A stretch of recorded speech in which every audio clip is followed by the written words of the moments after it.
What's up, everybody? Welcome to the horrorheadspodcast. I am Rich Mallery here with my co-host Jerry Lourenco. The fuck's going on, Rich? All right, last time you came in kind of a little bit more subdued, so it's good to see you back with I'm that hyped. fire. Fucking hype, bro. We're doing this shit, man. It's going down tonight. Doing Fucking this shit. Tuesday. Tuesday night, it's like 88 degrees in Los Angeles. I am sweating to death right now, so I'm going to be drinking lots of water. Hell yeah. Today we're going to be talking about some vampire films. We're going to be talking about the 1980s classic, The Lost Boys, and we're going to be talking about a low-budget independent film from, I think, 2018 called Bliss. And we're actually going to be joined by a special guest. Our friend, good friend of the show, Melissa Rose, is going to be coming on to talk about these films. So super stoked about that. So it should be a fun couple hours here, or however long we talk until I get bored. till someone passes out or dies of like heat exhaustion or something like that. It's actually really nice here in New York today, so I'm not complaining. All right, cool. So when I like fall down on the ground from heat exhaustion, you could handle the rest of the show because I can't promise I'm gonna make it too long. I hear that. Oh So man. speaking of passing out, I hmm know you were we didn't really get to talk about it, but I know over the weekend you went to a bourbon festival. Do you want to tell us Yeah. all about it if you can Yeah, fucking remember? fucking passed out. I don't know anything happened. That's what I thought. Yeah. Cool. All right. No. Good segment. All Good story. Yeah, that's right. All right. Moving on. it. Let's move on. Anyway, no, it was actually super cool. So, I wasn't really quite sure like what it was going to be like. It was like in a parking lot of like a strip mall. I know they'd done quite a few. The videos for it looked like amazing, looked like this super high end kind of like cool kind of indoor get together. This was completely outside, and it was like 80 degrees that day. So it was like going to Warp Tour, but to drink bourbon. But I mean, it was actually a lot of fun. Like once we got inside there, there was tons of brands there.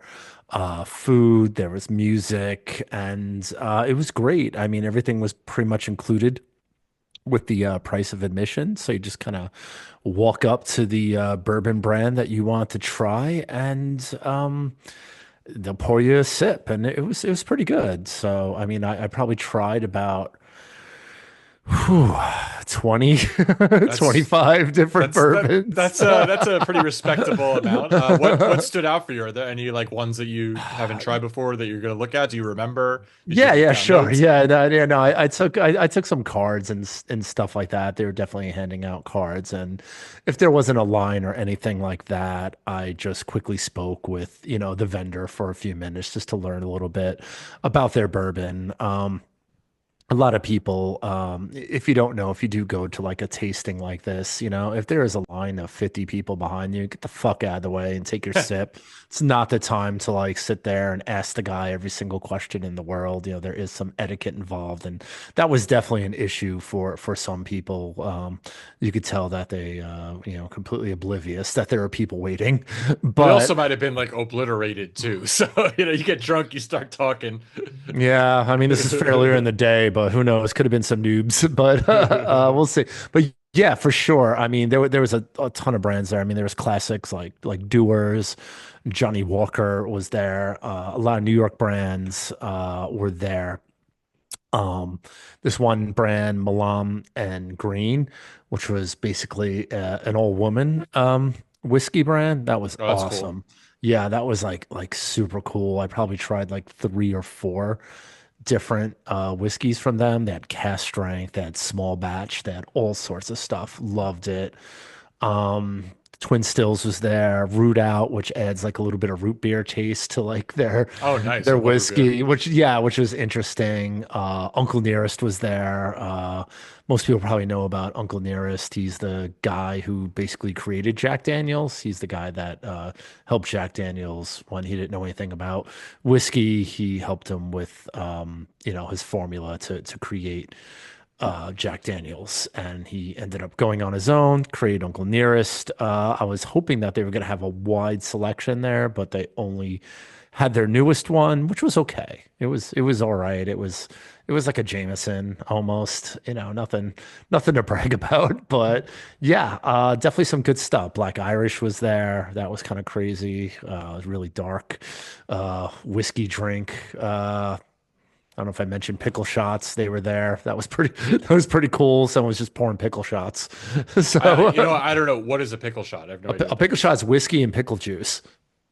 And is this good or I never had it? Delicious. I mean, you have to like pickles, but if you don't, I love pickled chips, so I am a you big would fan of love it. pickles. You would Okay, absolutely all love right. it. It tastes exactly like like a dill pickle So that has like a whiskey. what's the mixture? 50-50? Like how does it So go? yeah, so it is, I think it is 50-50. The brand was pickle shots, so they had it pre-made, and you just went there and they had two different types.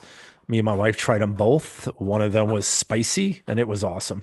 So it was pretty good though. But yeah, I recommend the next time you're getting low on your pickle jar, save it Uh-huh. and then get some whiskey that you don't love, you know what I'm saying? Because you're about to pour like pickle juice in it, and just make it. I say Okay, go all for right. it. I think you'll like it. It at first is kind of gross, but then you kind of grow into it. I I mean, like it. as a shot, it seems fine. It's not something I don't think I would sip, but I'd probably No, no, it's a I'll shot. taste It's a it. I'll shot. give it a shot. Yeah, I'll give it a Yeah, try. Fuck it. it's not one of those shots you could do like 10 of. It's definitely I can't do 10 of any shot though. it's a pickle. Like when it comes down to it, it's a All right. pickle, and Okay. there's only so much you could do with that. But yeah, it was a good time. I was there a few hours and got pretty trashed and took an Uber home because I'm responsible. And I left. Yeah, it was great. Great time there. Awesome. Yeah, we every now and then we'll have something like that here, but it's always on a day where it's ridiculously hot, and Mm. I don't do well with crowds in general. I definitely don't do well with crowds and heat. So I usually avoid it, but it sounds like a lot of fun. Yeah, no, it definitely was a lot of fun, and it was a great way to top off the week. Which I also heard this was a pretty big week for you. As a matter of fact, I heard you got some good news about your film Feral this week. Yeah, thanks for bringing that up. Yeah, super stoked. We actually just closed the deal. I think it was yesterday. So, Hey. yeah.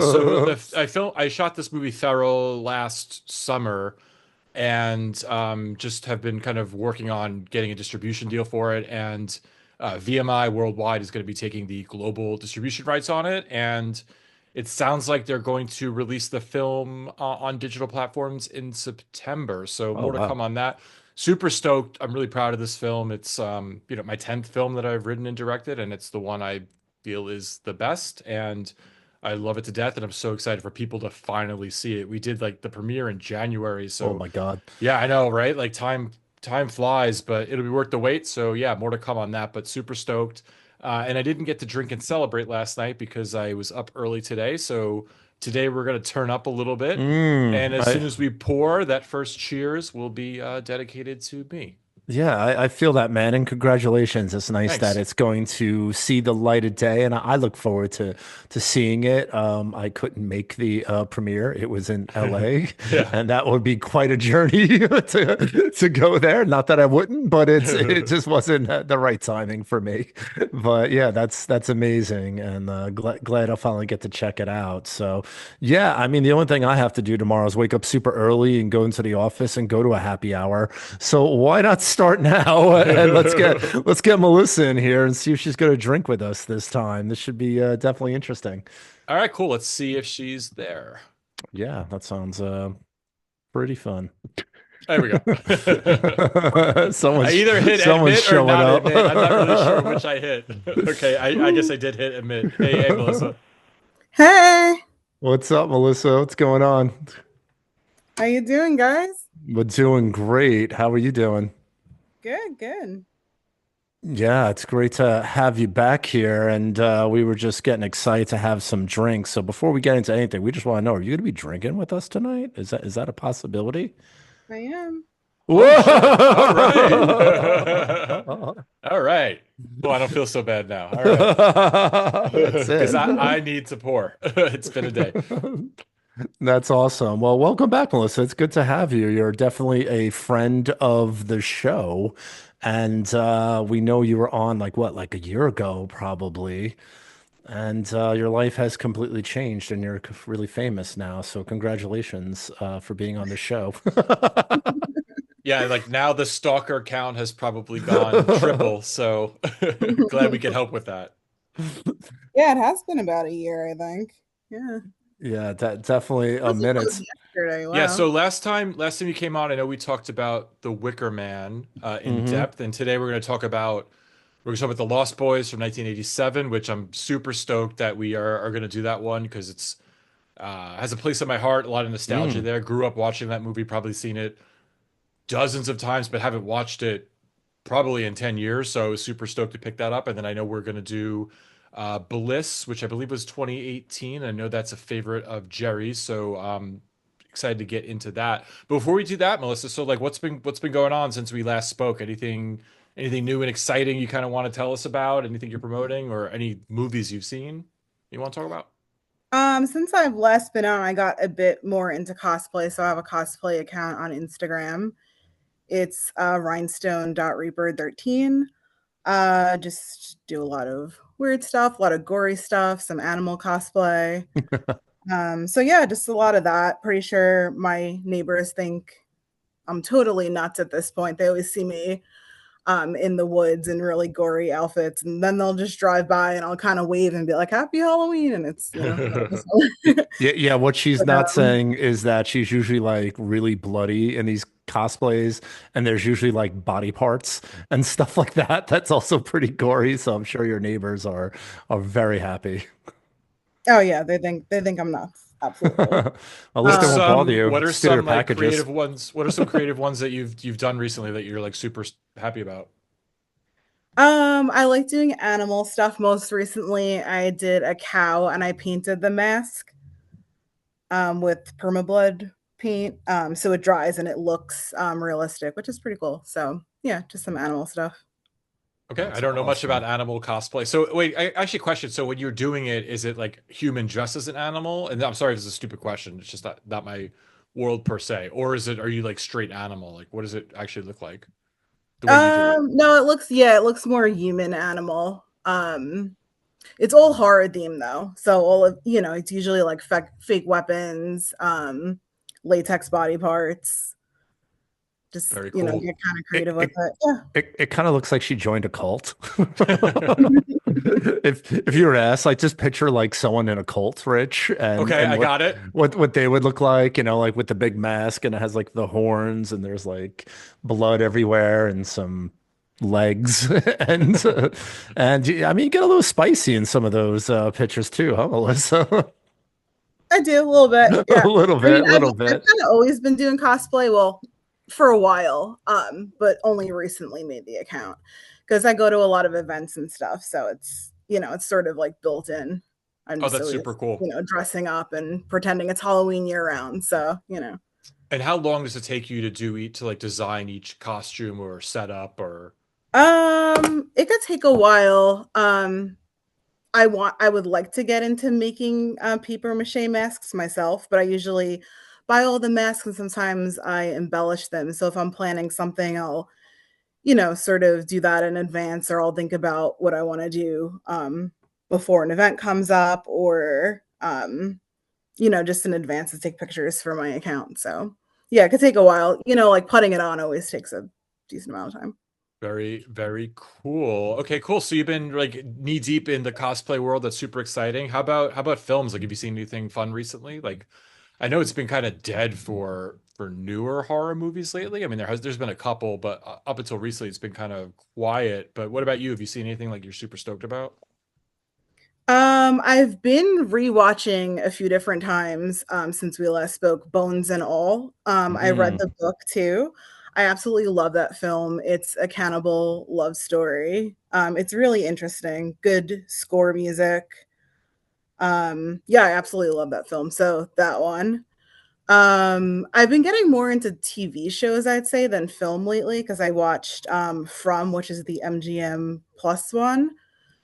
Uh Yellow Jackets, really love Yellow Mm. Jackets. I I'm need to waiting. catch up on that. I've only seen the first season and I loved it, but then I forgot about it, and I know they're up to like the third, right? And I need to get back into that. Yeah, same. I still need to see the third. What do you think of the first one? I really liked it, and I was super interested to know where it was going to go because there's definitely a lot of mystery and questions. But I definitely liked it. I think the acting is really good. Christina Ricci's really good. Um, right, she's in it, right? Yeah, and Yeah, she's yeah, I definitely enjoyed it, and I think there was just a long. You know what it was? I think I lost Showtime, and that's why I never got back into it. But I know now I want to kind of catch up. yeah, it's really good. Definitely worth it. I saw this movie. It was like a newer movie the other day on Tubi. It's an independent movie. It was called Succubus, and it's weird, and it's not like a kind of movie I wouldn't like, and I'll explain why. It's basically like this guy, he's like his wife, he's like having troubles with his wife, and he has this like baby, and the wife goes out of town for like a bachelorette party or something like that. And because they're kind of separated, he starts going on like a dating app reluctantly, and he ends up meeting, like, I don't know if it's like a bot or like some kind of like demon through like the app, and she basically kind of takes over his life and tries to get him to like procreate so he can have like the devil's baby. Really weird movie.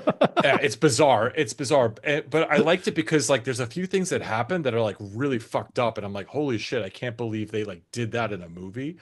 But what was weird about it is I would say the first half of the movie is mostly like computer screens, which I would hate. So it's like the guy on FaceTime or the guy like on an app or Mm. whatever. And that's Mm.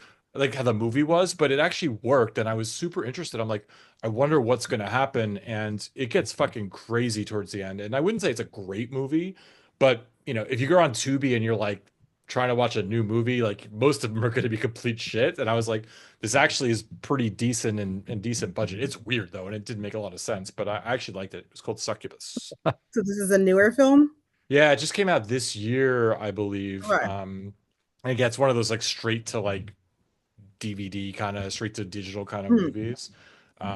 Definitely a different kind of concept, and I guess it plays into like AI and technology and like how easy it is for people to get fooled by you know deep fakes and things like that. So I actually That's liked it, really and emerging right now as a theme in horror. So I think the next few years is probably gonna be inundated with, very, it's almost like sci-fi now. I guess it's like the new sci-fi.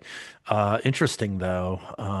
It sounds yeah, I mean, interesting. if you're high or Yeah, drunk and need something to yeah. watch, I'd probably check it out. But Yeah, it's if I'm high or drunk, I'm probably going to forget the name of the film. So I'm going to have to either refer back to this or just send you a message and ask you. I and watched hopefully a I remember. I watched a pretty horrible film recently, brand new film. It's called Drop. I don't know if either of Oh, you saw that. I've not seen it, but it looked pretty dreadful. What about it? Tell us Uh, about it. I mean, it's like these new type of horror films, where it's just more like a high action kind of date movie. You know what I'm talking about? It's almost like it's like Hard Eyes, but like bad, you know? Definitely like very thin plot, very thin twist. Kind of overacted. You kind of saw what was going to happen pretty much in the beginning, but it was fun, and I guess that kind of plays into it a little bit. I watched it. I watched the whole thing, and I guess it was fun. I wouldn't watch it again. I wouldn't show it to someone. I wouldn't recommend it to someone. But if there was some sort of situation where someone who didn't really like horror films and there's literally nothing else on in the world, I would probably put this on. It's like But it's like a date movie for if you're with a non-horror fan. And exactly, yeah. and the But plot of it is like she gets like airdropped something that's leads to like a mystery or something, right? That's what the Yeah, drop yeah, is. that's the whole thing. Like someone is airdropping her, basically threatening her to complete these actions. Otherwise, her family is going to be hurt. So she sees, like, again, using like technology, which I like. I like when people don't forget about technology. They're like, she like kind of logs into like her in-home camera, and she can see that clearly there's someone there, and they will do something if she doesn't like perform these actions each time within this certain amount of time. Again, it's kind of like it's high risk what she's trying to do, so maybe there's a little bit of tension there, but you don't ever feel like anyone's in real danger. So Uh, pretty lame I, overall. I I will admit, and I don't know if I'm embarrassed to admit this or I think it's funny. If I'm ever at like something where there's like a crowd of people or I'm on like a long line, like I'm at an amusement park or something like that, I will randomly airdrop everyone around me like a weird, bizarre meme. And I love seeing people's reaction when they actually look at their phone and they're like, "What the fuck is this?" And I've been in situations where it became a thing where like everybody was just airdropping these Uh, bizarre memes. And again, it could get out of control, especially if you it's have like 12-year-old kids that are like gonna send you weird shit. But I always get a kick out of that. It's a good way to kill time and just to like fuck with it's people. it's a very Subway thing. You got to be careful. So you don't Subway, what do know, you mean? like a lot of Oh, people, the someone's gonna Subway, send you they're like all sending you anyone in your car, man. It definitely hit like probably like its phase for a little bit, but it's kind of died down now. But too yeah, bad. for a while, every time you pulled out your phone, you had to be careful. It's like, Super funny. But anyway, so we just babbled for a while. I do want to get to the drink game before all of the ice I have here melts, because as I said earlier, it I don't is have 90 any ice, degrees in so I have to here. get some. All right, you get ice. I'm going to talk about what I got here. So what I have here is something a little different. I have something that's called Penelope bourbon, which is a bizarre name for a bourbon. I liked the bottle. I thought it was kind of cool.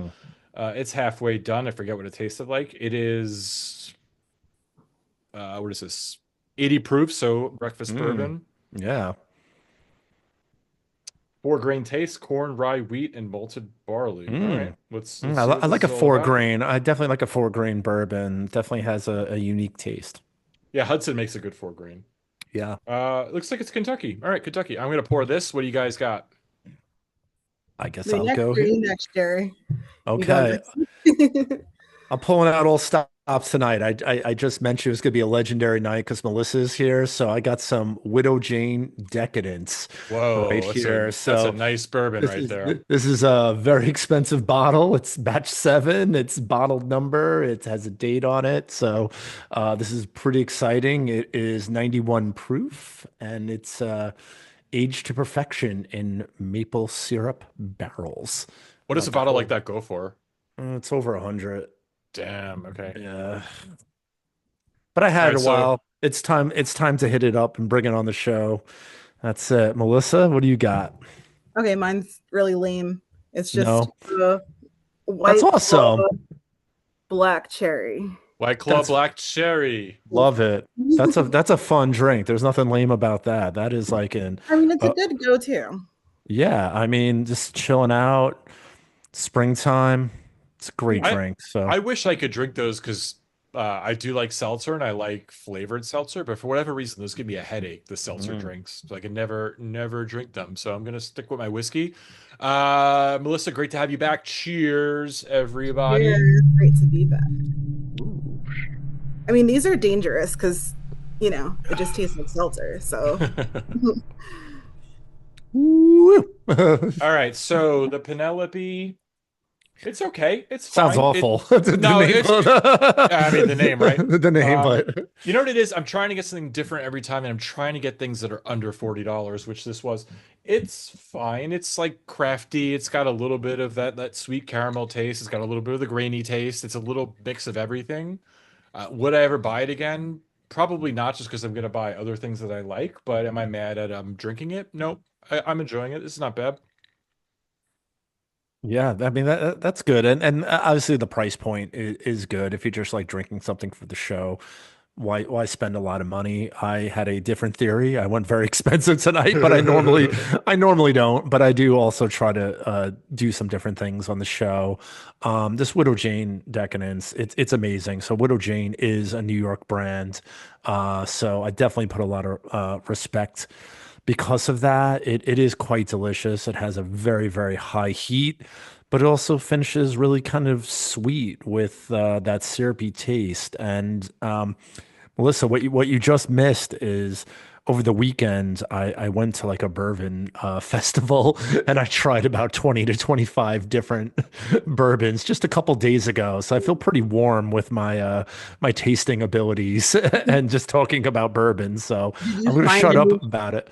Did you find a new favorite while you were there?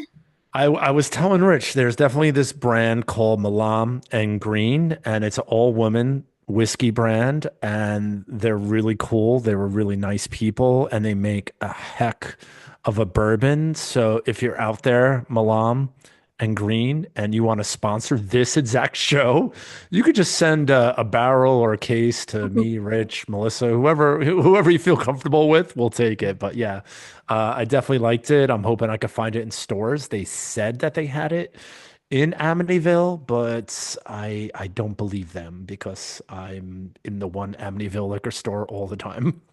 Speaking of like sponsorship, so I don't know if it was the last episode or the one before, but when we did the Annabelle episode, I Hmm. mentioned the Doritos taco flavored that I love, but you can never find around here. And I don't know who sent it to me, but the other day, a box of 3 bags of Doritos taco flavor just showed up my house. No address, nothing. So I have no idea who sent it, but whatever fan out there sent me the Doritos, thank you. I Well, have already finished 2 of the bags, and I am I think craving I know more. who I think I know who did it, Rich. It was Doritos, and I just want to thank him right now on air. Thank you very much for this huge corporate sponsorship. We'll try to tone it down to like maybe rated PG-13 if you continue to keep sending us Doritos. So I'll leave my address in the chat if they want to sponsor me next. Melissa, how's that White Claw? It's good. I like it. What's it taste? What flavors you got? Black cherry. Is it sweet? Is it not too sweet? Like, tell me something about this because I normally don't gravitate, and I'm going to tell you this, and I could be wrong, and I want you to prove me wrong right now. I normally don't go for like black cherry taste because it always kind of tastes like cough medicine to me a little bit. Are you getting that, or is it delicious? Well, now I'm not going to be able to unsee that. I could see that. I ruined it. No, I'm sorry. No, they're good though. They're all really good. I've had other flavors. They're just really sweet. They taste like regular seltzer, not alcoholic seltzer. Hey, at least you're drinking with us, and you probably won't survive tonight. So thank you. And I will say, cough syrup is not a bad thing. And NyQuil, if you're out there Sibylline. listening, or Robitussin, if you want to send me some bottles of cough syrup, like I am not mad, and I will talk about it on the air, and I will tell you how great it You're tastes. trying to make lean on air. I don't know, man. I don't know if that's the direction we're going in. I mean, it would be I mean, is it a stretch from bourbon to lean? Maybe. I don't know. I mean, I've talk to been me in my I've been 20s, and I'll desperate. tell you, was it a stretch? All right, man. Last thing on this Penelope before we get to the movies, it is Yeah. actually distilled in Indiana, bottled in Oh, Kentucky. And let me read you what it says. I love when there's a description on the bottle because hopefully okay. this helps me actually taste it.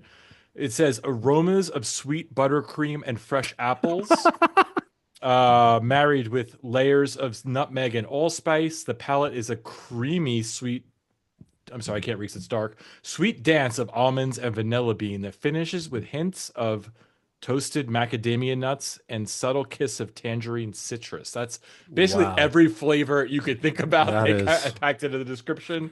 It tastes like bourbon to me, and that is that's some fine. sick romance marketing copy right there. Did you taste any buttercream while you were having that I sip? actually don't know what buttercream tastes like, but sure. Yeah, I tasted that and the almonds and whatever else they listed here on the copy. All right, so let's talk about some movies. We got about 2 vampire films again. Like I said, Lost Boys from 1987 and Bliss, which I believe again I think I've said I it think three it's times already. 2019, I think that Okay, is. 2019. I have it on my note, but I haven't opened that page up yet. So we'll start with Lost Boys. And before we kind of get into this, Melissa, you picked this one, right? I did. And can you let us know why you picked this movie to talk about? So, besides The Wicker Man, which is the film we talked about on the last episode I was on, this is my other favorite film. And it's been my favorite film since I was a kid. I remember having the VHS tape at around 13, 14, and I would just put it in on replay just because I found it to be such a comfort film, even at such a young age. Like, I loved everything about it growing up, the soundtrack, the style, just the uniqueness of it, the setting, absolutely everything about this film. Yeah, yeah. And I'm going to talk a little bit about how much I enjoy this film and why it's nostalgic for me. Before we do that, I'm going to give the plot really quick for those of you who are not familiar with this film. Following the divorce of their parents, Michael and Sam, along with their mother Lucy, move to Santa Carla, California, where they move in with their grandfather, who is a peculiar old man. Santa Carla is known as the murder capital of the world, apparently, and it boasts a local boardwalk where all the young people hang out. Unfortunately, this boardwalk is also the hangout for a bunch of blood-sucking vampires who Michael and Sam soon meet. And that's the plot. And yeah, look, I mean, this is a fun, it's very 80s. It's like a moment in time, right? Where you see the fashion is very 80s. It's the first film to feature the two Coreys, Corey Haim, rest in peace, and Corey Feldman, which is pretty cool. It seems like they did a ton of movies together after this. This was the first one. And you know, Kiefer Sutherland's in it. It was directed by Joel Schumacher, executive produced by Richard Donner. This was a big budget, Yeah. pretty mainstream movie, and surprisingly, it's R-rated, which you would think a movie like this could easily have been a PG-13, and I think that was the original plan, was to make it PG-13. But when Joel Schumacher came on as director, he said, "No, let's make the kids a little bit older. Let's make it R-rated. Let's throw in some blood." And there's definitely like a lot of blood. It's a horror movie, but it's a fun horror movie. There's a lot of really funny comedic moments. It's an interesting movie in that tonally it's very lighthearted and serious at the same time. And to me, it all works. And I think all the characters are really good. The acting's really good. There's some interesting, bizarre moments, but I think it's also 1987. So when you take a look back at it, you're kind of like, some of it is a little cringy. My favorite thing is in the very beginning, they're trying to like make it seem like the Santa Carla is this town full of like punks and bad kids, but it's all like these like white kids, you know, like you know, and none of them seem really yeah, it's like with like, you know, manic panic dyed hair. It's like, you know, it's like no one's really that kind of scary, but like, you know, again in the 80s it was like, oh, these are the bad kids and this is the worst neighborhood you could possibly be in.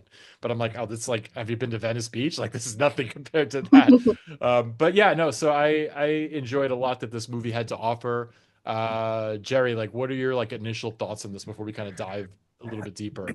So I'm glad you actually mentioned the rating of this film. To me, I always kind of viewed this as almost a kid's film, and I find it very strange that you kind of latched onto this at such a young age, Melissa, because it does initially feel like it is a kid's film, but then it is rated R, and I think I really took notice of that this time that I watched it. So I haven't watched this film in probably 5 years, maybe 4 years. It's been a minute, so I am happy that we went over this.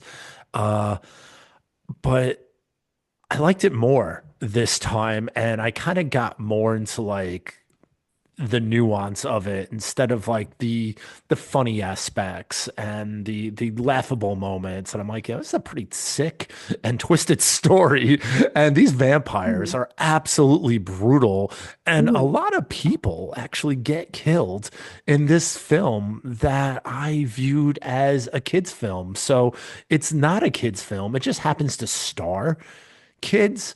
But I would say this watch really kind of changed the way I looked at it. I'm like, this is a pretty brutal film. And I now understand the R rating. I think most times that I watched it, I was just kind of watching it for leisure, not really kind of critiquing it, looking into like the details. But I'm like, it's a fucked up storyline. And I mean, just the fact that Michael got involved with these vampires. I mean, this guy was like easily swayed. Like he just wanted to fit in, and he was dealing with that peer pressure. And Star And was hot. she was hot. I had Young such a Jamie crush. Gertz. I had Yeah, such a Yeah, crush Star. on her back then. he was She good. was just like I mean, he was beautiful, doing so it I all get it. for that. But I think the real twist is that you know, David kind of wanted him to die. So David, the head it's- vampire. Kiefer yeah, Sutherland, you mean, right? yeah, he wanted him to die, and that was supposed to be like Star's first kill. What a twisted storyline. And I was like, I don't think I've ever caught on to that. I'm like, this guy was Mhm. just trying to get like some ass and just trying to hook in, and these vampires are trying to recruit, but I don't think they were trying to recruit him. I think they really wanted him dead. So I find that very, very strange and kind of twisted. And that's my take on it. Melissa, what are your thoughts of someone who's probably watched this 50 to 100 times, if not more? What Actually, before still you get to that, just a resonates? question I have, and maybe Go Melissa, you ahead. could answer this too, is how old is Michael supposed to be? Because like I think he's supposed to be like 16, 17, but the actor looks like he's 35. So it's Mhm. like it's hard to really kind of Yeah. under for me to kind of tell. And even the vampires like are supposed to be teenagers, like or who turned as vampires, but like Kiefer Sutherland does not look like a teenager. He's So like like I'm 33. kind of like, yeah, I'm kind of like it's a little confusing as to like how old everybody's supposed to be. So what are you, and even Corey Haim, I'm assuming is supposed to be 11 or 12, What? but he's clear, well, because he's like reading comics, he like sleeps I with thought his he's like mother. 14. I mean, I maybe thought. I don't know, but it seems they Let's seem, get Melissa's take on. yeah, they seem I younger to me. I don't know. What do you think they're supposed to be? I never looked up their exact ages. I sort of just from childhood made assumptions and just went with it. I think maybe I think Sam maybe is probably like 12, Yeah, 13. that's what I really, thought, or supposed wow. to And be. Yeah. then my guess for Michael, 17. Yeah, the actors are definitely older. I have a huge crush on Jason Patrick. I still do. And he gets He's even hot better in with this. age. He Yeah, is he's hot so in this movie. hot. What else has he done? I'm not familiar with him uh, as an actor. Well, now he was in Terrifier 3. He played the father. And Oh, okay. Yes, got it. Got it. Yes. Okay. I need to meet Yes. him at a horror convention. Yeah. What are you He gonna does a lot do? of he does a lot of like lower budget like type movies, like direct to digital kind of movies. Like Oh, he's like kind really? of one of those go-to people that they cast a lot because of his name's familiar to people, and I think they can get Mm. him pretty fairly cheap. So he does a lot of like independent, he does a lot of horror stuff. Nothing I can name off the top of my head though. Okay, yeah, I thought he was like kind of like a one-hit kind of wonder from this, but yeah, definitely curious, Melissa, what you thought this time around watching this film, and anything that may have stood out to you versus other times, or maybe you were watching it more for recreation instead of speaking on a podcast about it. I feel like as I get older and older, I notice some more of the like little jokes in it. Because when I used to watch it as a kid, certain things I think would just go over my head, or like I wouldn't even notice it. Like the joke about like would you stuff Mr. Johnson, the widow Johnson, and he had Yes. he's got the dog with him. That sort of stuff. Just like when I was younger, probably went over my head.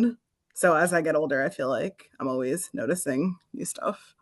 Yeah, there's a lot of funny stuff, like some of it intentional, some of it possibly unintentional, but that's what I kind of picked up on too, is a lot more of the humor in the Mhm. movie. And Jerry, like you, I always kind of associated this as a kids movie, and I think maybe because I watched it a lot as a kid Yeah. and just never really thought about it. And yeah, now again watching it this time, I'm like, okay, okay. And then all of a sudden, like there's a scene where I think there's all these like kind of people hanging out around the bonfire and the vampires swoop in and just tear everybody up. And I'm like, holy shit, this is a bit aggressive, and I was like excited. And then there's certain scenes where there's like a ton of blood. Like the one scene that really sticks out at me is where they kill the one vampire in the bathroom and they throw him in the bathtub, and then Mhm. blood just kind of comes out at everywhere, like all the faucets, the sinks, everywhere. And then like 5 minutes later, like they walk by the kitchen and blood is still gushing everywhere, which to me is like hysterical, like how And Grandpa's extreme gonna they be went. pissed. Speaking of grandpa, I was doing some research on the movie, and the grandpa character is a really weird, kind of interesting character. And there's a theory that the grandpa is also a vampire. Melissa, do you have any thoughts on that? I never heard that before. I never heard that theory. That's interesting. I like that because he just seems so casual about it. I think that he's just been there so long, he's just fed up with the vampires. That's the way I took it. Yeah, he has like the great line at the very end, and I'm gonna butcher it, but basically like always like that's the problem with this town. It's like all the damn vampires. Like he knew all along that all of this like Right. He's everything that these just fed people were up. going through, like the all Mhm. the trauma they went through, like he knew about it when they moved in. I think it's hysterical. I love that part. It's a great way to Yeah, end the movie. yeah, not even a warning. He was too busy trying to hang with Widow Widow Johnson. Johnson. He was all horned up. I want to say every time I do watch this film, it does ruin me on Chinese food for at least 3 to 4 months. Out, it's like one of like those things that just stick with you, and everyone knows that like kind of like that iconic scene where Michael's eating the Chinese food and he's eating noodles and rice, but he looks down and it's maggots and worms and I mean it probably affected me more as a kid. And I think every single time I get Chinese food, I it's a little glance, quick little glance just to make sure the vampires aren't messing with me. And it's really noodles and rice. But I mean, it's little things like that like kind of make this movie iconic and stay with you. You got that. You One got thing I that. want to say about that, You I think got is actually really funny, and like I know that the scene is super iconic, and it's like one that like I get excited when I see they're eating Chinese food, and Kiefer Sutherland hands Michael the Chinese food, and it's just rice. Like, who the hell's just eating white yeah. rice? It's Like, he's just like, eating that's white what you rice guys out of the corner. bought. Oh, thanks for the food. You know, Yeah, like, oh, great, I'm just yeah. gonna eat Thanks. this Get rice. some like duck Like, sauce, something. and then, yeah, I know. I never noticed that, like watching it, like how ridiculous that is, and maybe it was like a point of like you don't belong. Like here's just the rice. We're Here's gonna eat the shitty good food. shit. But like I find that funny this time. Like that's what you gave him, like the fucking Well, white rice, and not even brown rice or I chicken mean, he fried says rice. no. It's He doesn't fucking want white it rice. either. He doesn't want it. He says no. He's like, no, thank you. I don't want this. Yeah, that's definitely like one of those iconic scenes. And whenever you talk about like this film, that's definitely a scene that stays with you. And one scene that is probably one of the strangest scenes on earth is when Michael and Sam first show up in Santa Carla and they're checking out the boardwalk. And there's that weird fucking punk saxophone player playing The like that beefcake. weird song. And he's like this, I love it. why I is need he to a be at that wrestler? party. So why is he a wrestler playing the saxophone? I just need to be at that party. It looks like so much fun. Yeah, the scene they're referring to, which is iconic, it's like there's a band playing and there's a saxophone player who's like tearing it up, but he's like shirtless and he's like buff as hell. He's like Oiled like up. bodybuilder. It's so actually so it's funny that like I don't know if this is like when I was doing research on this movie, there's a lot of rumors about Corey Haim's character's sexuality and whether he was meant to be gay or not. And a lot of people think because the director was gay, he was trying to throw in some subtle things in there. And there's like a couple of things. Like one, Corey Haim is like a poster of like Rob Lowe on his door, which is like interesting. But the scene that always I found really weird is there's a scene where Corey Haim is in the bathtub and he's Mm. taking a bath and he's like singing this weird like 50s song and he's like got the soap on his head and it just seemed I know he's supposed to be like 12, but this is like probably a 17 or 18-year-old kid.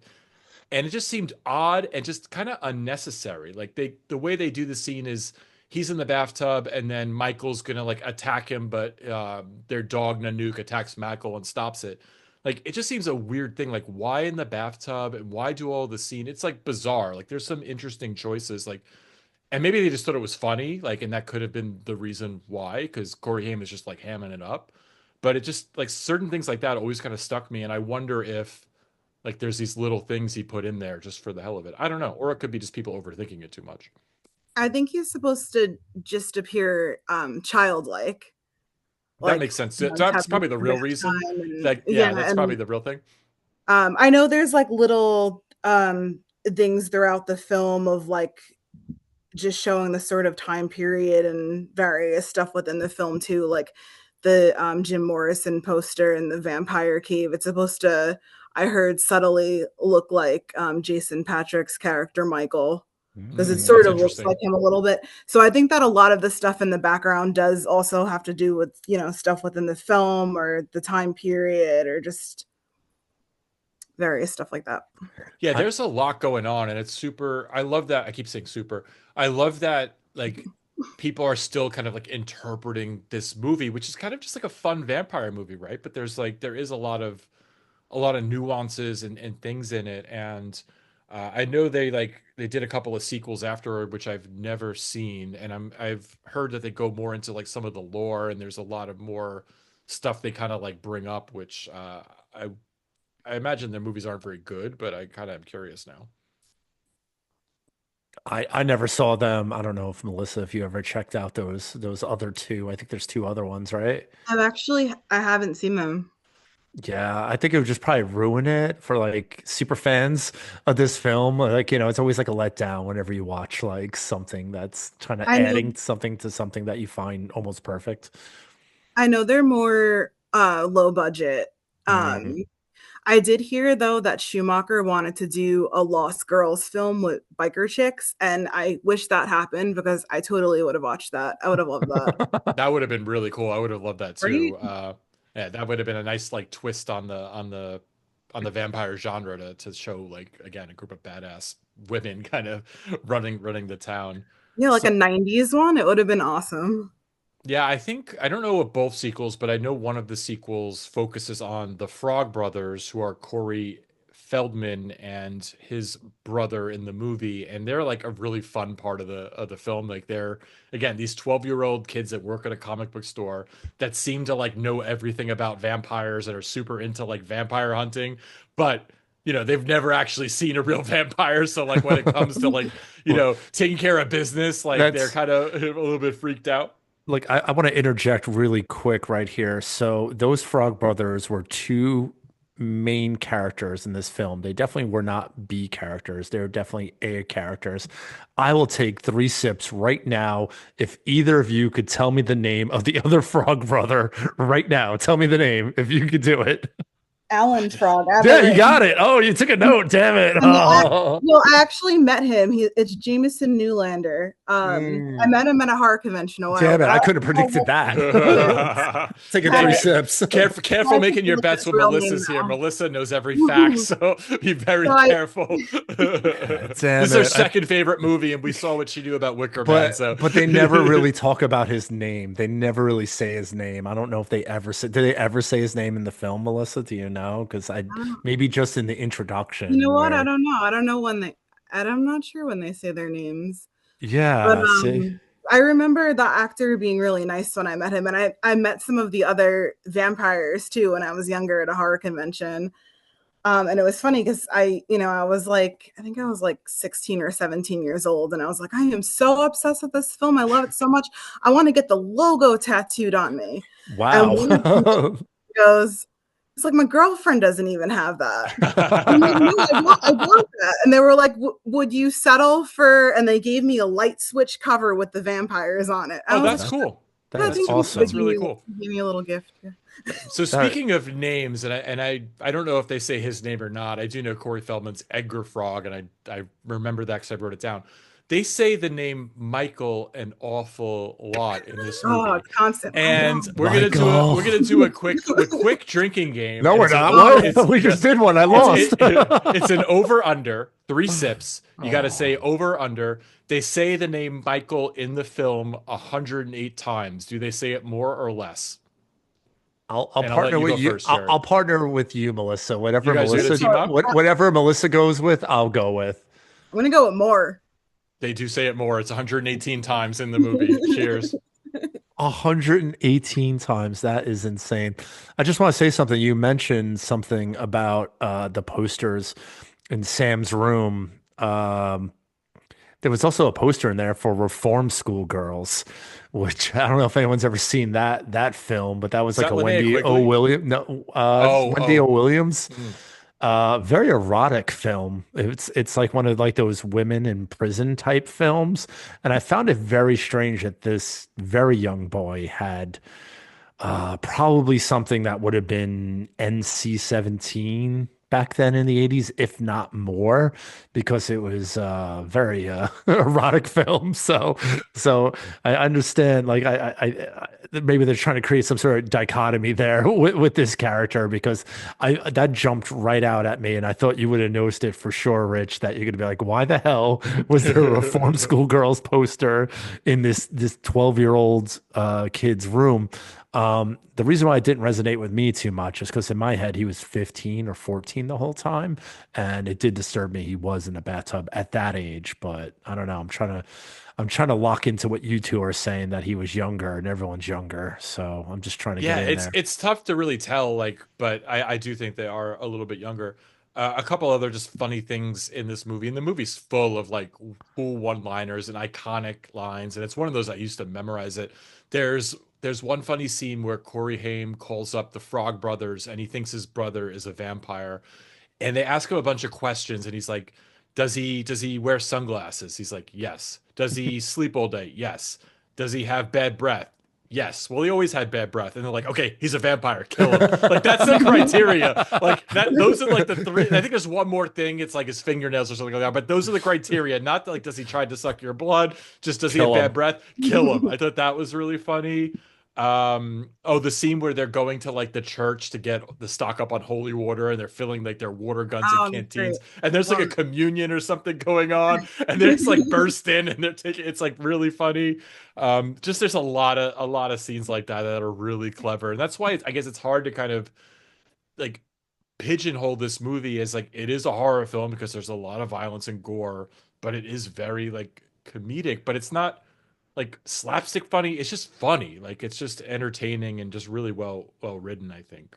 So, as far as like scary, and this is a question for the both of you, whether you were younger or even now, because it kind of affected me now, but when I watched that scene of Michael kind of floating outside the window, when he was like flying, when he first was like discovered that he's a vampire, it's kind of like a nod to Salem's Lot. I thought that was terrifying, and I kind of got creeped out this time as well watching it. I think that's one of the scariest scenes in this entire film. No, No, just me. no, I was waiting to give someone else a chance to I'll be talk. I'll be the only asshole. I thought it was terrifying, and I'm an You old know, man. I mean, it is. I feel like the Salem's Lot scene is creepier, and we're talking about the original Salem's Lot. They redo Mhm. it in the remake. You know, it's interesting. Like for whatever reason, vampire movies have never scared me, even as a Really? kid. And I got scared by a lot of stuff, but like vampires I don't know, I think I just suspend disbelief so much that it's very rare that I find a vampire movie creepy or scary even when they are. It's just one of those things that just I'm like kind of out of it already because it's like a vampire. I'm just not that engaged. Like for me, the things that scare me are like supernatural movies, right? Like it's monsters and vampires that just for whatever reason do get me. How about you, Melissa? What are your thoughts on that? And I like vampires. I just don't they don't scare me. I I personally am most afraid, I'd say, of zombie stuff because I have the most Mm. nightmares from zombie stuff. And I don't even think it's scaring me when I'm watching it, and it doesn't. But then, like, I'll fall asleep and I'll just like have a nightmare about Walking Dead, or I don't know. I like that stuff freaks me out because, like, I just think of like some sort of apocalyptic, like getting separated from family, like the stressful, that whole thing. That I don't know. That stuff freaks me out the most. But vampire stuff doesn't really freak me out too much. I mean, this movie was kind of sexy too. I Yeah, they're loved sexy. That's why I don't get scared they're by hot. vampires. They're hot, man. Yeah, Kiefer Sutherland's hot. Like, you Was it know. was Yeah, it the leather jackets with no yeah. shirt on underneath? Like, But how come that went out of style? Like, how come people don't dress like that anymore? And they all had long hair. Like they were badass. Like for and the I 80s. always love that scene with Michael and Star. The sex scene with Michael and Star. Like that's such a pretty scene. Like I love the whole vampire cave. I don't know. This movie just can't scare me. It's just And the it's music's really so good in that scene pretty. too. The soundtrack, I think you said it earlier, the soundtrack's really good and it fits the movie Oh, and it's so good. it doesn't feel dated even though it's very 80s. Like it fits and it really works. One last kind of fact I have about this movie is so Corey Feldman, which is like a big part of this movie, actually wasn't in the movie and he was almost fired early on because he struggled with drug abuse and he came to set after like a cocaine binge and kept nodding off and the director actually did fire him. But then Corey apologized and came back and swore it wouldn't happen again, and he brought him back for the movie. Again, would it have changed the movie? Probably not. But again, because Corey Feldman was so iconic back in the 80s, in the late 80s, that it would have been interesting. And then we would have never had all the different Corey movies that came out afterwards. So I found that pretty interesting. Crazy that, again, he was, a teenager and was already like, had a really bad cocaine problem. I'm sorry, you said Feldman, right?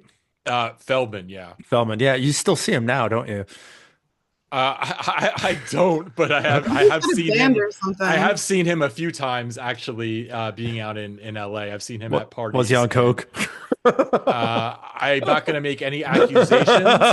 There was cocaine at the parties that I saw him at. I will say, but I did not. Yeah, but I will not. We get it. I wouldn't be able to not bother him. I'd be like, I love the Lost Boys. Yeah, I have some Corey Feldman stories for another day. Yeah, he was probably laying on the floor. So I'm not going to say them on this podcast. No. So yeah, I don't know. Again, I definitely really enjoy this movie. I think that it's visually really nice to look at. There's a lot of iconic scenes, especially the last scene I will talk about is the scene where they just turn Michael into a vampire. He doesn't know it yet, and they all go on the train tracks, and they're all hanging upside, like underneath the train, as the train is kind of running above them, and one by one they kind of fall into the smoke. It's such a cool, just creepy scene where like you're just like you don't know what's gonna happen, and I really dug it. All right, Yeah, cool. definitely. No, definitely. I was trying to think of. I feel like that scene was reminiscent of another film. I just can't think of it right now. Something from the 70s with Travolta.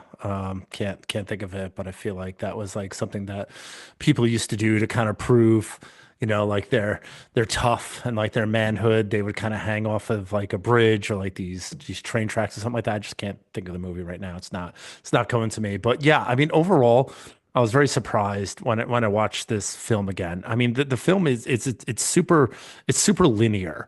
You know what I'm saying? There's not a lot to it. There's not a lot of twists. There's not a lot of turns. You kind of know what's going to happen, but I think that doesn't take away from it being like still really interesting. I think it still keeps you engaged and you still like want to watch the film from start to end. And I think probably this is one of those few films that every time I did watch it, I literally watched it from the start to the end. So it definitely still holds up for me. And I can't believe I'm saying that because I never would have picked this film. So we're happy that Melissa picked it. And it's your favorite film. But I mean, what would be like your last takeaway from this film, Melissa? Well, I never get bored of it. Every time I watch it from beginning to end. I love it every time I see it equally, even after all these years. Just one of the best things about it is, like we were saying, how visually appealing it is. I mean, it's set on a beach, which is interesting because it has that juxtaposition with the horror. And it's like the complete opposite setting of where you think a good horror film would be, but it's good point. Absolutely fantastic. Yeah. Do you have a favorite scene or no? Favorite scene. Favorite scene. Yeah. I like the fight at the end. Oh yeah. With Michael and David. Yeah. That's why I have my red lips on right now. So it's funny that you say that, and this is the last thing I'll kind of say of this movie before we wrap it up. That this is a near perfect movie in my opinion. Like it's like there's not a lot of things I would change about it. Like it's pretty good for what it is. However, they do one thing that I really do hate in movies, and that is there is a vampire, Kiefer Sutherland, who's been a vampire for who knows how long, maybe possibly hundreds of years. Then you have Michael, who's been a vampire for about 24 hours. And somehow he overpowers David Kiefer Sutherland while they're fighting in this weird kind of fight. Like it starts off, Kiefer Sutherland's like kicking his ass and they grab each other. And then somehow Michael finds his vampire powers and he's stronger. And I hate when movies do that. And they do it in a lot of movies where someone all of a sudden gets powers and they're stronger than people that have been doing this forever. And it drives me insane in every movie. And it's such a weird trope that I don't get. Like, how could you possibly you're just learning how to fly, and now you could fly better than fucking the guy who's been flying forever. That kind of, and again, it's something very quick and subtle, and it happens towards the end, and it's not even really the ending of the movie. Luckily, there's another twist right after that, which is great. But that always kind of annoyed me, and even this time, I was like, oh yeah, that's kind of a letdown for me. But other than that, I think the movie's pretty flawless. It's not for me a five bloody knife movie, but it's pretty close to it. So we'll rate this movie right now. And what we do on this show is we rate movies on a scale of 0 to 5 bloody knives, 0 being the worst, 5 being the best. And we do play a little drinking game. And how that drinking game goes when we have a guest is, Melissa, right now you are to pick the person that you are going to be drinking with tonight. You could either choose myself or you could choose Jerry. And I can't really advise you as to which is the better choice, because I think I know, but I'm not really sure. So I'll go who with do you want to Jerry. hang with? All right, so you're going to hang with Jerry. So how this is going to work is Melissa is going to rate the movie, and the number of bloody knives she gives the movie are the number of sips Jerry and I needs to take. Then I'm going to rate the movie, and then Jerry and Melissa need to take the number of sips. And then when Jerry gives his rating, I will take his sips. So I'm going to start it off. I am going to give the movie a 4. Wow. I love it. It's a great movie. It's a great movie. Is it like perfect for me? No, like, but I love it, and it's pretty close to it. So yeah, 4 for me. Man, all right, let's take our 4 sips here, or do you want to No, take them no, so together? no, so Melissa doesn't have to drink until. Oh wait, she does. Yeah, sorry. Go ahead. Yeah, I would say, but do you all want 4 to take them sips. together? Do you want me to give my rating? And we Melissa just took hers. all So. right, forget it. I'll take mine then. Here we go. And then Melissa, Yeah, what do you give this 0 to 5? 5. 5. All right, that's 5. Mm. 5 for me. And then I'm just gonna add it on to Jerry's. So what is Jerry giving this? I'm surprised. I'm actually surprised what I'm going to give this film. If you asked me 2 weeks ago before I watched it, I'd probably say I'd give this film like 2.5. I would say it's probably corny, it's cheesy, it's a kid's film. Completely changed my mind watching it this time. I'm giving it 3.5. I liked it a lot. Really, really good film. I mean, it's just not my type of film, but it's a really good film, you know? So, yeah, 3.5. All right, so that's 8.5 sips for me. This is gonna go off the rails pretty quickly. So cheers. Let me see what I can do here. Go. Enjoy, man. That's halfway. Gotta take a break. Damn. That might be the biggest sips ever taken on this show. Oh yeah, this is gonna go horribly wrong because I have a bad feeling about this next movie. So we are going to talk about Bliss, and you are correct. It is from 2019. I said it incorrectly 3 times. Independent movie, very low budget. Jerry, I'm assuming you picked this one because I know you always talk about this movie. Before we kind of get into it, why did you choose this movie? Out of all the vampire movies in the world, and there are plenty of ones out there, why did you make us watch this one? Simple, because Melissa told me about this film like 2 years ago. All right. So it's your fault. Okay. I forgot I did. Yeah, Your so she told me about it, and I knew that she kind of liked it as well. And I think we were just sitting around talking about like some films that we watched recently that we liked, and she's like, "I think you would like this film," and I'm like, "Well, what is the name of this film, Melissa?" And she's like, "Bliss." I'm like, "No, I'm not gonna like. I'm not gonna. That's the dumbest name I've ever heard in my life for a film." And she's like, "I think you would like it." I was like, "You know what? I'm gonna trust your opinion." And I checked it out, and it was the sickest thing I've ever seen in my life. So she was absolutely right. Bold. I did like this film, so that's why I picked Bliss. And since I'm talking here, I think now is a perfect time I hate to you. maybe do another drinking game. I hate you. I think Melissa, I don't know if you've been listening to the last few episodes. We're trying to make it like more interactive. We're trying to make it like kind of like a choose your own fate kind of thing with these drinking games. So we're gonna play a drinking game, but I put together 2 drinking games. I have drinking game A and drinking game B. And I'm gonna let you, Melissa, since you're the guest, choose which game we should all play if you choose to play a drinking game with us right now. So I just say A or B, or If you're agreeing to the terms of playing this game, yes, You A must or B. consent. Yes. okay. All right. Would you like to play game A or game B? I just guess. Like I guess. A Okay. or B? Just A or B. Go for it. A? Is that what you said? Mhm. Okay, good. Good choice. All right. The name of this game, and this is one of Rich's favorite games. Was it 2019?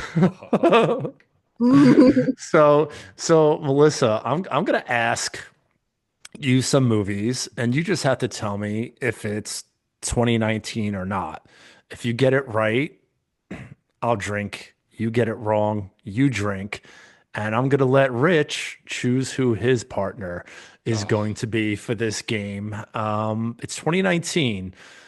So, I mean, it's not that long ago. So maybe she's warm, Rich. So, who You are you going know, to so go here's with? the thing. 2019 doesn't seem like a very notable year, so I'm going to go with She Gets Them Wrong. No offense, So, Melissa. you want to go with me? You're going to partner with me. I'm gonna All partner right. with So, you on this one. I usually partner with a guest, but I yeah. am already drunk, so I'm gonna stick with you. We have a lot of first times on this episode.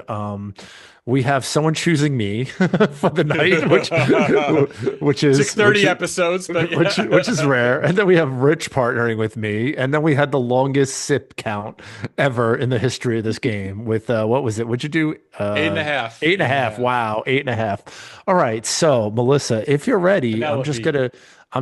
yeah, I'm just gonna name some films, and you just tell me if it's 2019 or not. That's Okay. it. That's all you have to do.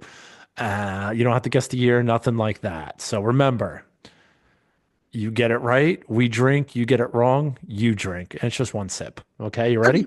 Okay. Let's Okay, go. here we go. Was it 2019? Starting now. First film, which I really like and I watch all the time. The Hunt. Yes, 2019. Damn, it's 2020. Take a sip. I knew that one because it came out during the pandemic. It was supposed to come out, but they stopped it, and then they pushed it to 2020. Okay, are you ready? Okay. This is a good film. I think you've seen it before too. And I'm choosing these should be normal films. I didn't go like really obscure here. The Lodge. Not 2019. It is 2019. Wow, we're doing pretty You know, good here. I did that on this game. I think we did this one on the last. I don't. Right? We might have. I I don't remember know. that far I did back. get That was on a some- lot of bourbons ago. Just There was just be some other game that I did do okay on.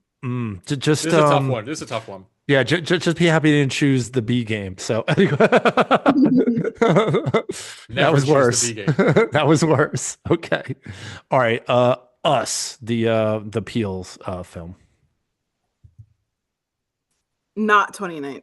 Not 2019. That is 2019. You're 0 and I thought 3. it was after. Yeah, yeah, Yeah, all of them are. yeah. Finally, a it's- drinking game Jerry's excelling at. This is So great. this could be a my first feet time up. as well. All right. Well, I feel like I'm getting into like some stuff here that's could be a little more known. All right, Melissa, you ready for the next one? Mhm. Climax, Gaspar Noé film. Oh, that was after 2019, wasn't it? It was before, but it's okay. You got it right. So, Rich, take a sip. It was actually 2018. But You know what? You know what it is? I saw it after 2019. So That's now what matters. That's all that matters. You know what? You got it right though. That's the drinking game B's. When did Melissa watch it? She watched it in 2019. Right? All right. I think you like this film. I don't. I actually hate it. And I said that. Hereditary. Oh, I hate that film too. Most overrated film. No offense. Not 2019. Man, you're starting to catch up now. Here we go, Rich. 2018. I've tried to watch that movie so many times. I just don't get the appeal. I want to like it. I just don't. I like right. Ari Aster. Yeah. All right. Do you like Rob Zombie? Mm-hmm. All right. How about Three from Hell? No, not 2019. It is 2019. Oh, I thought it was a little earlier. We are we're doing all right, Rich. We're doing Thank okay. God. All right. Right now the score is 1, 2, 3, 4, 4 to 3. So it's getting there. Okay, Melissa, how about this one? We discussed this in depth. Midsummer. Okay, this was a while ago. It wasn't that long ago. It's like you love the movie. No, I know, but I'm bad with years.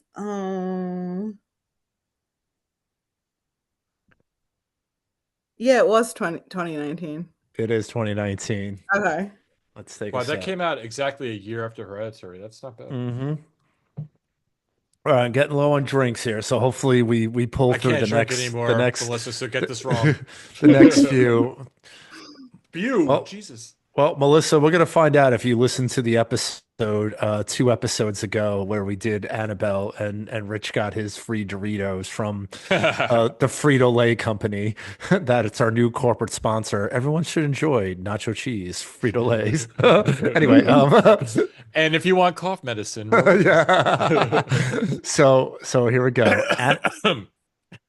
sorry. That was a good commercial.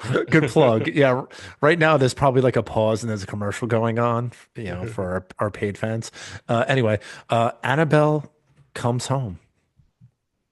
I did listen, but I don't remember the year. We definitely Um, talked about it.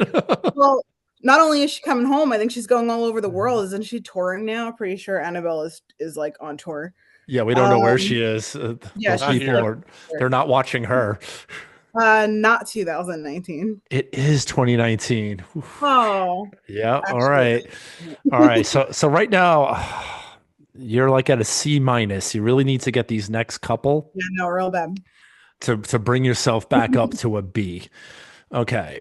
So this might be a little obscure, but maybe you saw it. The Suspiria remake. Oh, I did see it. 2019. It's 2018. Oh, so close. Oh, all right. One more sip for you. And we have reached the final film. Now, Melissa, this is going to be tough because you're about 70-30 here. So, but I'm still going to offer this to you to redeem yourself. You could place a wager on this last one, this last question of whether or not you're going to get it right or wrong, up to 3 sips. And if you get it wrong, you have to take 3 sips of that delicious drink you have there, or Rich has to take 3 more sips of that Penelope. Okay, So, yeah, yeah.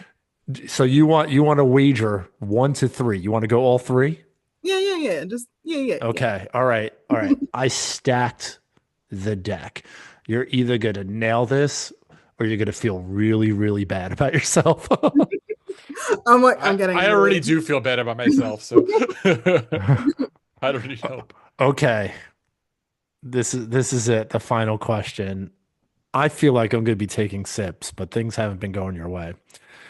Okay. Melissa, the final question for 3 sips is, was it 2019 Creep 2? No. You got it right. Ooh, cheers. You redeemed yourself.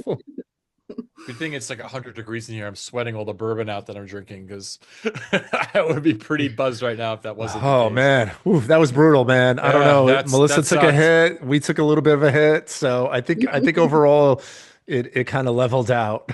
I think we all died a little bit on the inside during that. So let's move on. Let's talk about Bliss from 2019. I will give the plot really quick. A brilliant painter, Desi, facing the worst creative block of her life, turns to anything she can to complete her masterpiece, spiraling into a hallucinatory hellscape of drugs, sex, and murder in the sleazy underbelly of Los Angeles.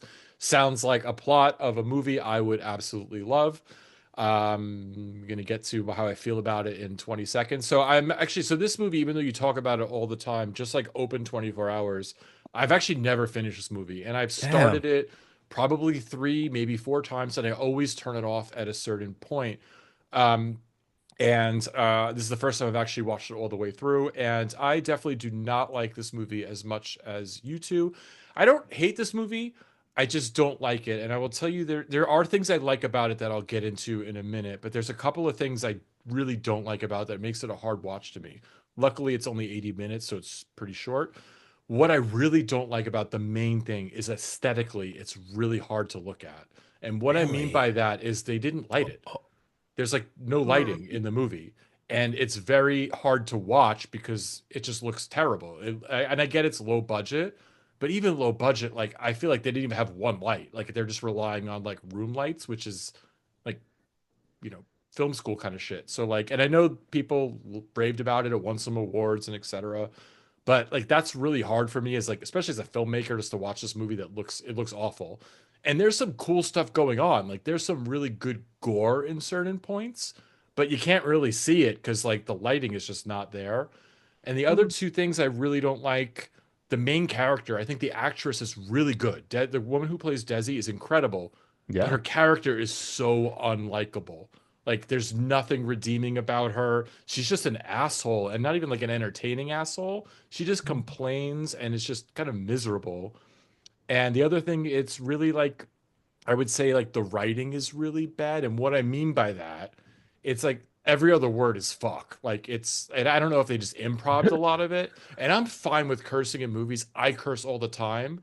But, and I'm watching this with the subtitles on because I kind of have to, because the dialogue, it's hard to hear because the audio is not great. And it's literally like fuck is twice in every sentence. And it's like, it annoyed me. And it like, and maybe it wouldn't have annoyed me if I wasn't reading it off the subtitles, but like I had a hard time with it. So like I'm not a huge fan. Again, I don't hate the movie. I just don't really care for it. And it's but there are good things about it. I do think that the actress is really good. I think it's edited really well. It almost feels like a music video at times. You know, and I think my other last thing I would say about it, it's very repetitive. Like the first 45 minutes, it's like rinse repeat of like just her basically doing drugs, which again, I'm okay with. I like movies with a lot of drugs, but I got bored. I got bored really quick. And that's kind of why I always turn it off at like the 45-minute mark, kind of before all of the action happens, before like she turns into a vampire and starts killing. I always kind of check out because I'm kind of just like, I just watch something else. So kind of would love to know more about the things that you guys love about this movie that you picked it and talk about it so much. That because I just kind of miss it. Something I really liked about it was even though there's that lack of lighting, I liked that they added in the various colors. Um, this movie, along with the original Suspiria, was why I have LED lighting in my apartment because You you look know, like you're in the I movie like right now. changing Looks like things. she's in the Yeah, movie. Like I she's literally in Bliss right now. yeah. So like that's why I have this here, and I could change them to any color. And I basically did it because of this film because I just thought it was so cool looking. Um, because it's all different colors too, and it's coming from different directions. I sort of looked at that as like almost like artwork itself, like little burst of vibrant color here and there. I thought it sort of looked like a painting in a way. And since she's an artist, I feel like that makes sense for the film. Yeah, no, that makes sense, and I get that. I think personally for me, it's just like a personal taste. I don't like the one color lighting. Like whenever any movie does that, I don't like it. And why I don't like it is because I can't get the details Mm, in okay. like your Mhm. face, for example. I can't see the shadows or like the different like it's not like there's like black and white where there's like different shades of gray. When it's all red, to me, it's like all red. So Right. for me personally, and I know people do this as an artistic choice, and even huge major budget movies do it a lot, especially in club Mhm. scenes, they do it a lot. I actually, it's a personal thing that I just don't like, but I do understand why you would like that because it is an aesthetic choice, and they do some cool things with like strobes and stuff like that that are kind of interesting. But yeah, to me, it just kind of it looks flat when it's that one color for me personally. And yeah, I'm sure you lose a lot of the effects too. Like it looked like they had a lot of cool practical effects too Absolutely. in Yeah. Like this there would have been, if season. you would have When seen there's it the yeah, clean, there's great gore towards the end. Like there's a lot of blood and there's some fucked up things that happen. I just wish I could have seen it. right. That makes sense. Yeah.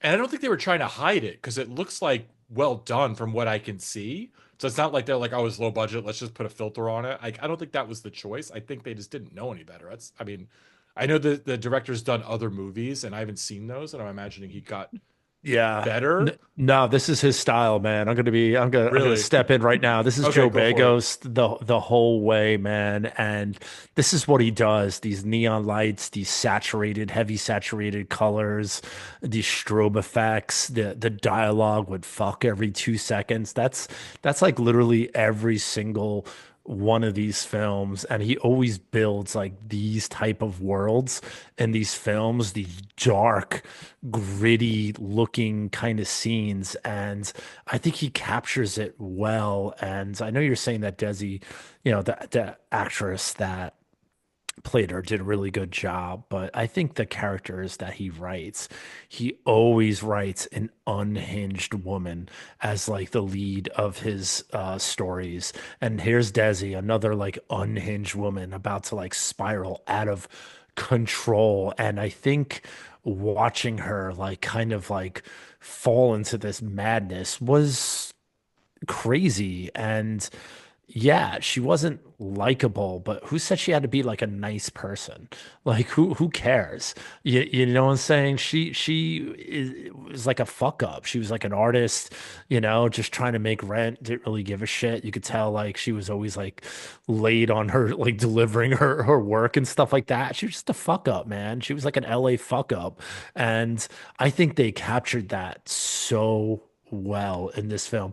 I mean, dude, I don't live in LA, but this feels like an LA film to me. This feels like he captured it, and like this is what like the characters you would meet on the street at any single moment outside of your house right now. It feels like Yeah, you'd meet any of these characters. look, I'm going to debate you here really quick, and like again, it's just personal choice. Like you liked it, I didn't. But like you say like, why does she have to be nice? She doesn't have to be a nice person. She could be a fuck up. She could be an asshole. And I've made movies about unhinged female characters, and whether they're effective or not is a whole nother story. Maybe they're terrible, but in some people's eyes. However, if I'm going to spend 80 minutes with one character, and that's the whole movie, for me to be engaged and interested, like there has to be something redeemable about her. Like she could be a fuck up, but it's like deep down she's a fuck up because of X, Y, and Z or whatever. It's basically just this person who I'm just like, I hate this woman. Like she's like, I don't care. Like let her rot. Like I don't want to watch her. Like I'm not interested. And I love, again, if you write this movie down, it sounds amazing to me. Like everything, it sounds great. Like I love gritty. I love, people spinning out of control. I love, again, female-led movies. I love this kind of stuff, but it just doesn't work for me. It's like it's missing something. I don't think it's gritty. I think it just looks cheap. I don't think like, I don't think these are like maybe these are some typical like scumbags in LA, but like I don't want to watch a movie about them. Like I need something to care about, and there's like nothing to care about. And I maybe again try to make something nihilistic is like I get it, but that doesn't mean I'm gonna like want to watch it. But that's me. You I think guys we loved it, so it's I missed it. I just missed out on what you guys liked about it. I think people end up caring about what happens to the character more if there's something redeemable about them. Like you actually care what happens to them in the end And it could then. be something subtle. It could be the smallest thing, like she's nice to her cat or something like that, or she has like Mhm. this one friend that, or like there's a reason why she's like down in her luck, and then she could be Right. a complete scumbag, but there's got to be one little thing where I'm like, there's a human being in there, Or they and I show like did why she turned out that way. Like some. I why. need something Yeah. in there to show that she's not a complete piece of shit, because Yeah. otherwise, like, I don't want to spend 80 minutes with her. I don't. It's like I don't care, and that's why I check out after 40 minutes because like I don't need to see her spiral. I don't, so what? Like, great, let her fucking, all the people in her world are like interchangeable. So it's not like there's like she's got this really good friend or like her roommate, like somebody who I'm like, oh, there's somebody I need to care about. And while we're speaking about the characters really quick, before I forget, so George Wendt, the actor Norm from Cheers, is in this movie, and he actually passed away today. So Oh, I Oh, didn't know that. yeah, I Oh, just read that like literally 2 hours before we got on the air. So rest in peace, George Wendt. oh man, I wow. didn't even realize that was him. Oh, sorry to hear that. Yeah, I mean, I think for me when I watch this film, kind of very similar, um, to the last film. Lost Boys, and they even mentioned the Lost Boys Yeah, I in know. I this thought that was kind film. of cool. I was like, Yeah. holy shit! Like, Yeah, they knew we were gonna do this. it's linear. You know what I'm saying? We're just watching like, this character kind of go day to day and just like crumble like in this world. And I think that's where for me the entertainment comes from.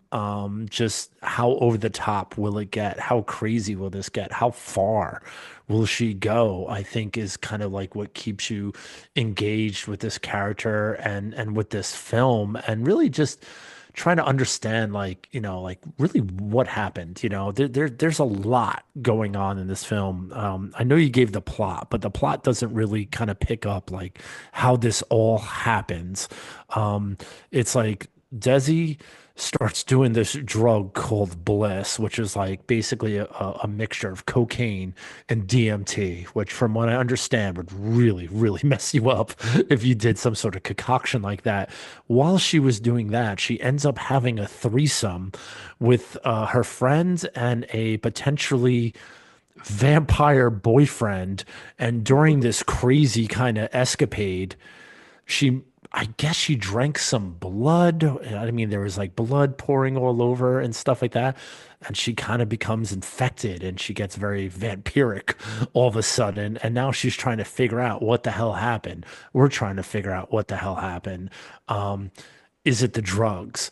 Is she really becoming a vampire? But I think there becomes a point where she doesn't give a fuck. She's all of a sudden inspired. So she doesn't care if she's a vampire. She doesn't care if it's the drug. She's going to do whatever she has to do to kind of like get on with her painting and her work. And this is like the most work she's ever done, creating this incredible work of art that she couldn't finish. And again, unreliable narrator. You don't know what's happening. You don't know what's real and what's not real.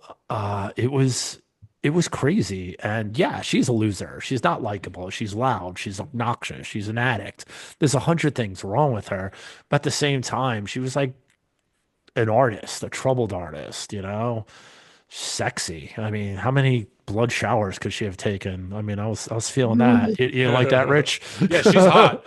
No, she's hot. Look, and like the threesome I thought was really hot. Like I saw some things in that you never see in a movie. Like I can't think of another movie where I mean, I'm sure I've seen them, but like where someone performs oral sex on a woman, like you never see that in movies, which like was cool to like see that on screen. Again, I think like, it's an art film for sure. I just missed out. Like it felt like an art film by someone that like didn't know how to make a movie. And I get this is like just how he does movies, but to me it just seems like he doesn't know how to do it. But again, like who am I to say like his movie's more popular than like any of mine? So like maybe there's an audience for everything. It just wasn't for me.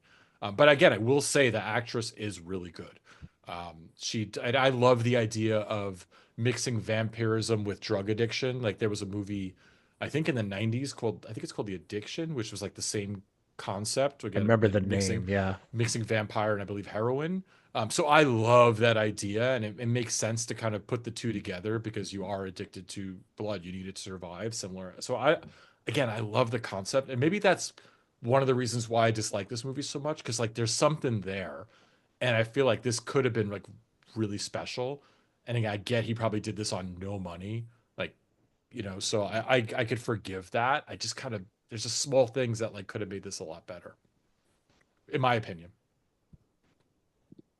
I feel that. I mean, it's just the visuals, the spinning of the cameras, the quick cuts, the strobe lights. I mean, you just kind of like you feel anxiety while you're watching this film. You feel stress while you're watching this film. You don't know what's going to happen next, and it's kind of trippy. And I know Melissa gets into like those trippy type horror films where you're really not 100% sure of what you're watching or where it's going Right. to go. And I'm assuming that's probably like an aspect that you like. And I know Rich is assuming that you love this film. I don't know if you love it though. So I'm curious to get I your hope you take don't, on because I it. don't want to drink anymore.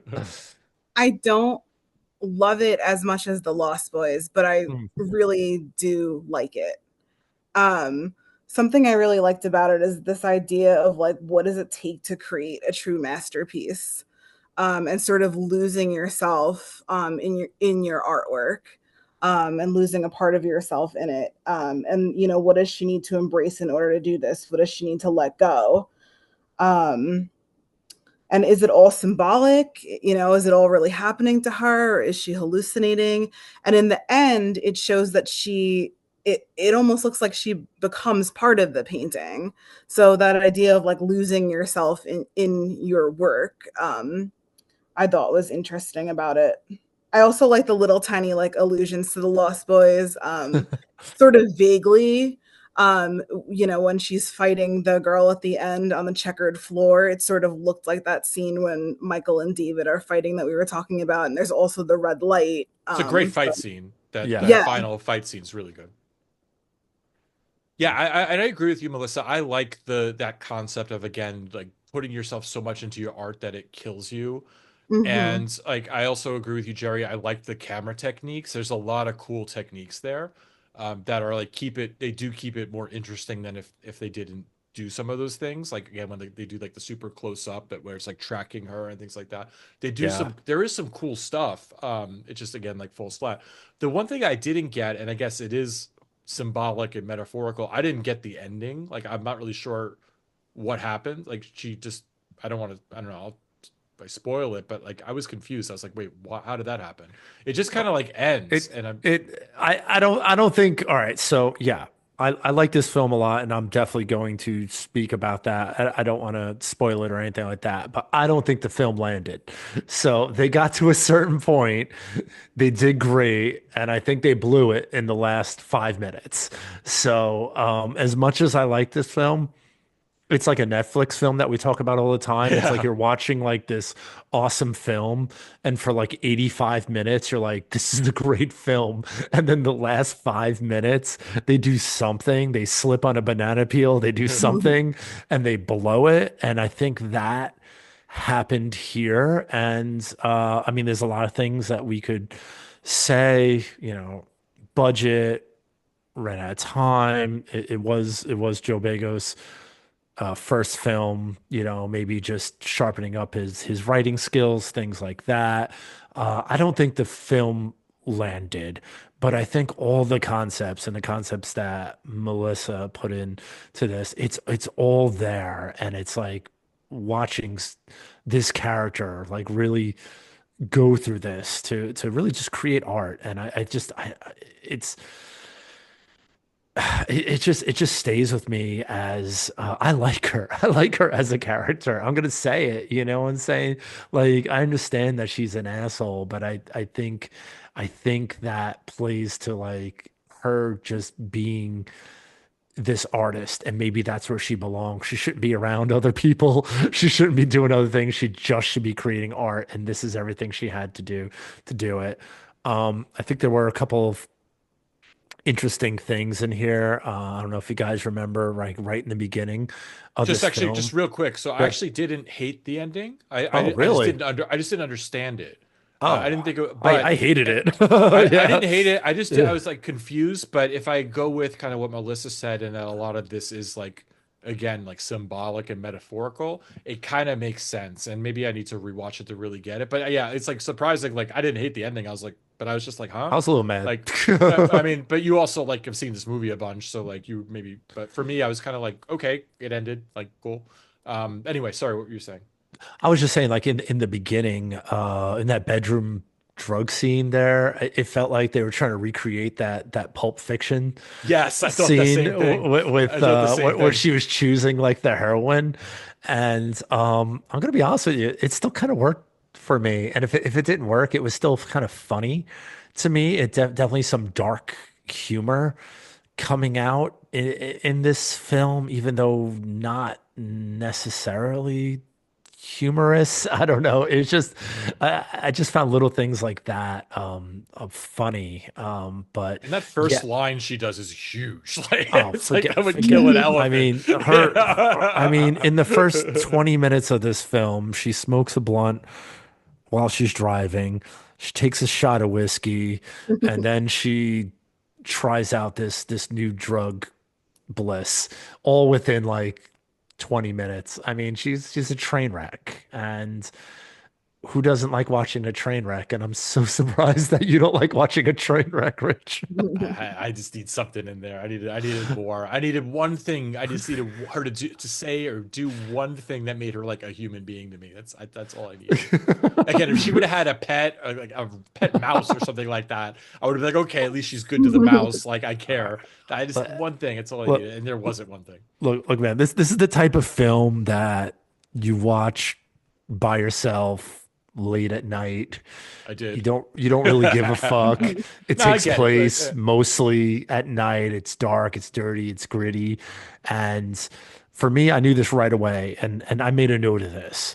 You're either going to love this or you're going to hate it. I don't think there's any sort of middle ground at all with I this don't hate it. film. I don't hate it. I just don't like it. I definitely don't hate it. And I think maybe I appreciate it a little bit because I do understand what it's like to make a low budget movie. So like I give a pass for like a lot of things. I just don't like it. But I wouldn't say I hate it. Will I watch it again? Probably not. Maybe I'll give it another Really? try one time, like in a couple of years, or if I'm just like really wanted to see see what you guys are seeing. But yeah, I don't hate the movie.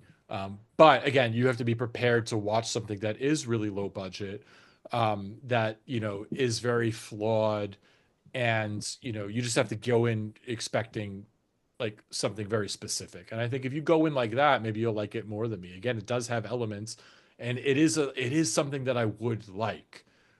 So I don't know what more to say about the film. Like, why don't we kind of get to rating it, because I do want to take these sips that I'm terrified to take.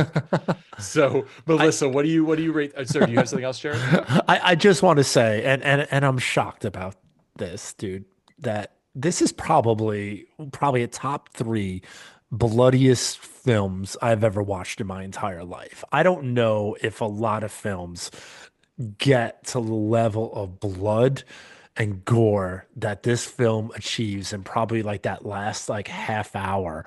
I mean, there's body parts flying. There's Top three, you're bold. pieces. There's more blood in the Lost Dude, Boys in that bathroom scene. no, Sorry, definitely not. Top three. Definitely No, not. look, there's blood and gore. It's top Dude, it three is is there's not spraying. top. They're not top Dude, three. there's just That's slipping on blood. you're just kind of you're drinking. there's blood pools. There's No, blood. this is There's a lot of so blood. There's a lot of but like I said, so you bloody. can't see it. It's like so hidden because it's not lit. But there Ah, is a lot of blood. There is gore. I do think the makeup, it's good practical. that I that give it head that. snapping back, and Yeah, it no, just lets a it's geyser out. I mean, I, it's it, it's I get brutal. it. It's brutal. I It's a get brutal it. film. I get it. They didn't need to go that far, and I'm glad they did. Like that helps the movie, for sure. So like I get it, but top three. That's gold. It's bloody. It's bloody as hell, man. I don't know. Did you turn up the OLED to be able to see the details? Because It- it, I it's saw not those gallons. details. Oh, I saw those details, man. And this All was a right. super, super bloody film. And I just want to say I am a fan of Joe Begos and of quite a few of his films. And my favorite holiday horror is Christmas Bloody Christmas, which is the same director that it's very similar characters, a potentially unlikable lead female character who She's in it too, says, right? Is she have a role in it? I know she's in some of his other movies. I can't maybe. think of her name.